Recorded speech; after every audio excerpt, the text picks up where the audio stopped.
সবাইকে শুভেচ্ছা। কেমন আছো? আশা করি ভালো। আমি সাইদা আক্তার, সহকারী শিক্ষিকা, বাংলা। আজ বিশ্ব মহামারী করোনায় জর্জরিত, সেই সাথে আমরাও বাদ নেই, যার কারণে আমাদের 4 মাস ধরে স্কুল বন্ধ, পড়াশোনা কিছুই হচ্ছে না। সেজন্যই নতুন উদ্যোগে যাতে তোমরা পড়াশোনা করতে পারো, সেজন্য আমাদের এই ব্যবস্থা। আমাদের ক্লাস 9-এ অনেকগুলো অধ্যায় শেষ হয়ে গেছে, ক্লাস 10-এ মোটামুটি নতুন গল্পগুলো শেষ হয়ে গেছে, যার কারণে নতুন পুরানো গল্পগুলোই আমরা নতুন করে ঝালাই দিতে চাচ্ছি। এই কারণে আজকে আমি তোমাদের নিম গাছ প্রবন্ধ করাবো। নিম গাছ লিখেছেন বনফুল।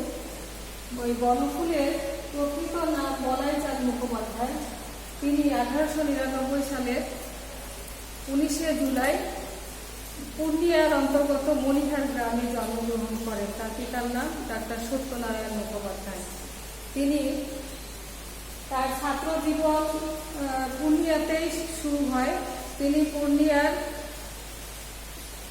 পূর্ণিয়ার সাহেবগঞ্জ ইংরেজি উচ্চ বিদ্যালয় থেকে 1918 খ্রিস্টাব্দে ম্যাট্রিক, হাজারীবাগের সেন্ট কলম্বাস থেকে তিনি 1920 খ্রিস্টাব্দে আইএসসি এবং 1927 খ্রিস্টাব্দে পাটনা মেডিকেল কলেজ থেকে এমবি পাশ করেন। কর্মজীবন এবং তিনি সাহিত্য আন্দোলনে কীভাবে প্রবেশ করলেন এটাও আমরা জেনে নিই। তিনি মেডিকেল অফিসার পদে চাকরির মাধ্যমে তার কর্মজীবন শুরু করেন। 1918 খ্রিস্টাব্দে তিনি শনিবারের এক চিঠিতে ব্যঙ্গ, কবিতা ও প্যারোডি লিখে তার সাহিত্যে প্রবেশ করেন। প্রবাসী পত্রিকায় তিনি 1 পাতা 8 পাতা লিখতেন। তিনি তার সৃষ্টিকর্মের মধ্যে বিভিন্ন গল্পগ্রন্থ, উপন্যাস এবং অন্যান্য অনেক কিছু লেখেন। যেমন গল্পগ্রন্থের মধ্যে আছে উল্লেখযোগ্য উর্মিমালা, তন্বী, বিন্দু বিসর্গ, দূরবীন ইত্যাদি। এছাড়া উপন্যাসের মধ্যে তৃণখণ্ড, কিছুক্ষণ, শিরোআমি, অগ্নি ইত্যাদি। এছাড়াও তিনি অন্য অনেক কিছু লেখেন, যেমন বনফুলের গল্প, ব্যঙ্গ কবিতা, চতুর্দশপদী, জীবনী নাটক, শ্রী মধুসূদন, বিদ্যাসাগর প্রভৃতি তার অনন্য সাধারণ সৃষ্টি। তার বনফুলের যে গল্পের মধ্যে শিক্ষণীয় ব্যাপারটা হলো তার লেখা খুবই ক্ষুদ্র, সামান্য, অথচ তার যে বক্তব্যটা থাকে লেখার মধ্যে, বক্তব্যটা খুবই তাৎপর্যপূর্ণ। বাস্তব জীবনে জ্ঞান বিজ্ঞানের বিচিত্র উপাদান তার গল্পে ও উপন্যাসে খুব নিপুণভাবে তিনি প্রকাশ করেছেন। তিনি তার এই যে সৃষ্টিকর্ম, এই সৃষ্টিকর্মের জন্য বিভিন্ন পুরস্কার তিনি লাভ করেন। এছাড়াও পদ্মভূষণ উপাধিতে তাকে ভূষিত করা হয়। তার মৃত্যু 1979 খ্রিস্টাব্দে 9 ফেব্রুয়ারি কলকাতায় হয়। তাহলে চলো আজকে আমরা আমরা যে নিম গাছ পড়ব, সেই নিম গাছ প্রবন্ধটা পড়ার আগে নিম গাছটা আগে দেখে নিই। এই যে নিম গাছ, দেখো কি সুন্দর দেখতে। পাতাগুলোই দেখো কত সুন্দর করে পাতাগুলো আছে। এই নিম গাছে দেখো এই যে পাতা যেমন মানুষের কাজে লাগে, এই যে ছোট ডালও কাজে লাগে। আবার যে এর বাকল, এই বাকলও কিন্তু খুবই উপকারী, যাকে মহা ঔষধ বললে ভুল হবে না।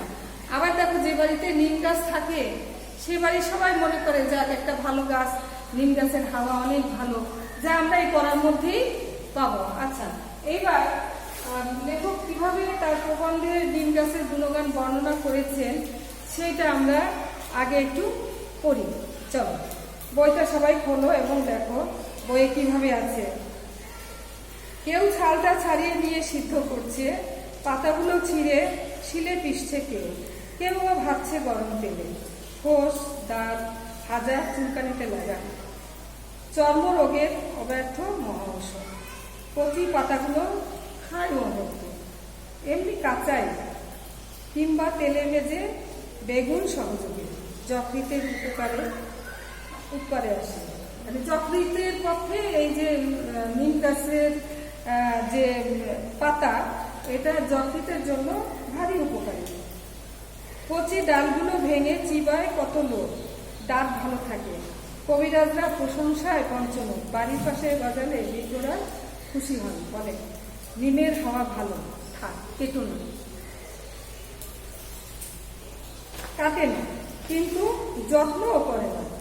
আবর্জনা জমে এসে চারিদিকে, শান বাঁধিয়ে দিয়েও দেয় কেউ, সে আর এক আবর্জনা। হঠাৎ একদিন এক নতুন ধরনের লোক এলো, মুগ্ধ দৃষ্টিতে চেয়ে রইল নিম গাছের দিকে। ছাল তুললে না, পাতা ছিঁড়লে না, ডাল ভাঙলে না, মুগ্ধ দৃষ্টিতে চেয়ে রইল শুধু। বলে উঠল, বাহ কি সুন্দর পাতাগুলো, কি রূপ, থোকা থোকা ফুলেরই বা কি বাহার।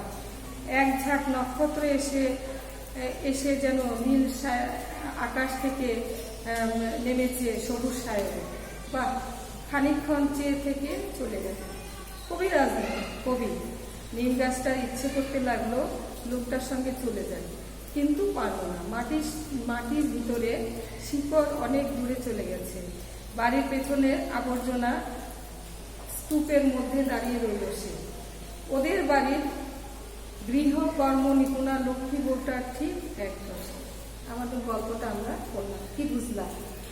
গল্পটা খুবই ছোট, একটা কবিতাও এর থেকে বড়, কিন্তু এর তাৎপর্য খুবই গুরুত্বপূর্ণ এবং বিশাল।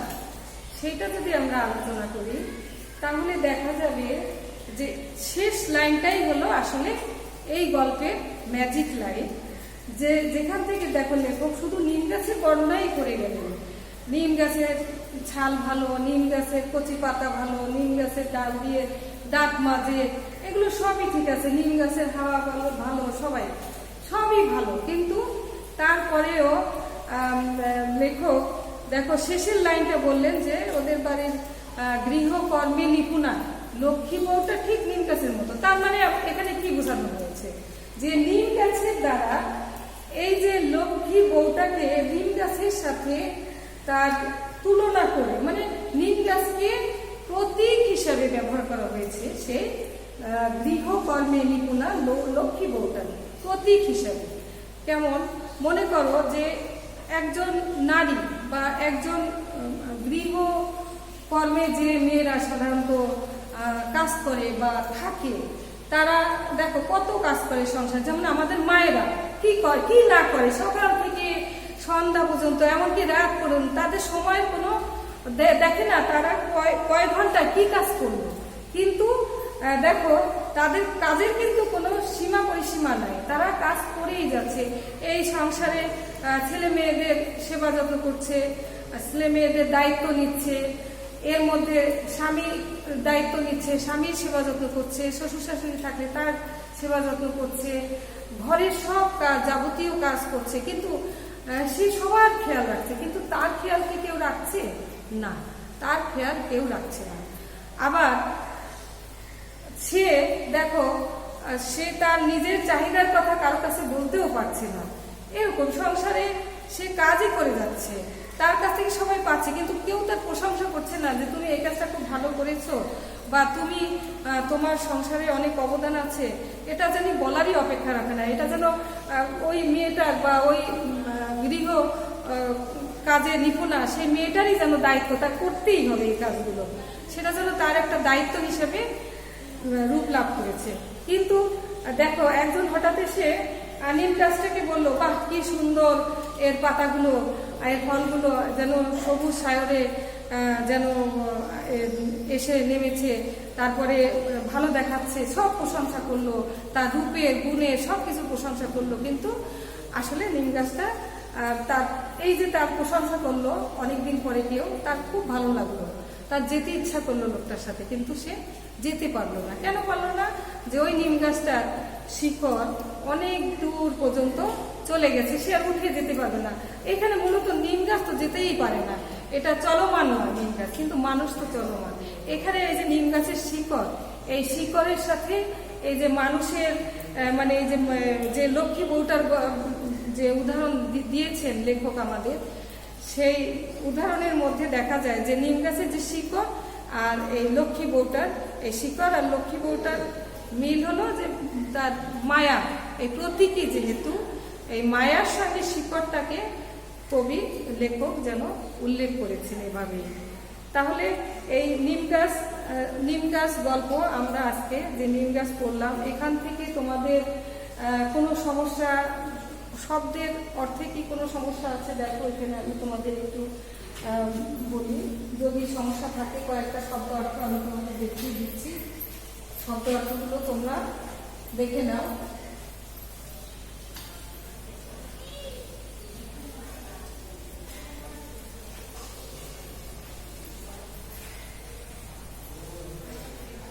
যেমন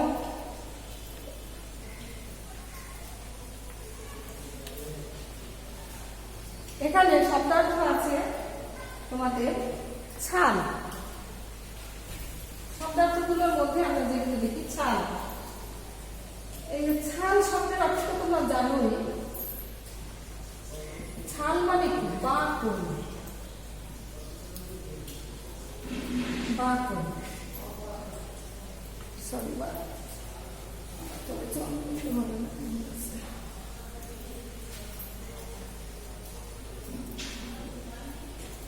অবাক্য,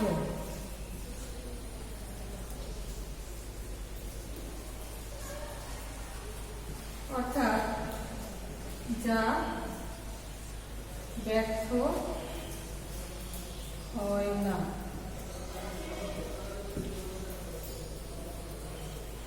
আবার আছে দেখো, এই শান দিয়ে কেউ বাঁধিয়ে দেয়, এখানে শান দিয়ে বাঁধিয়ে দেওয়া, এটা আমি লিখছি না, এটা অনেক বড়। শান দিয়ে বাঁধিয়ে দেওয়া মানে হলো নিম গাছের চারদিকে সিমেন্ট বালি দিয়ে শান করে বাঁধিয়ে দেওয়া হয়। এখানে শান দিয়ে বাঁধিয়ে দিলে কি হয়, অনেক আবর্জনা এসে সেখানে জমতে পারে, এটা আরেকটা সমস্যা।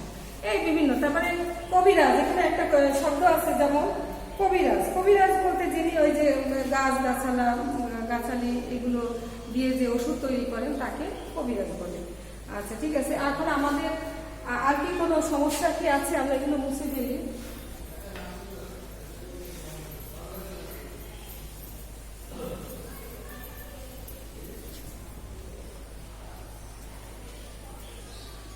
তাহলে আমরা এই শব্দার্থ ছাড়াও আর একটা জিনিস আমরা পাঠ পরিচিতির যে আমরা আছে ওখান থেকে আমরা জানি যে নিম গাছ লেখক কোথা থেকে, তার কোন লেখা থেকে এটা নিয়েছেন। বলাইচাঁদ মুখোপাধ্যায় এই তার যে লেখাগুলো আছে, তার লেখা অদৃশ্য লোক নামে একটা গ্রন্থ আছে, সেই গ্রন্থ থেকে তিনি নিম গাছ গল্পটি নিয়েছেন।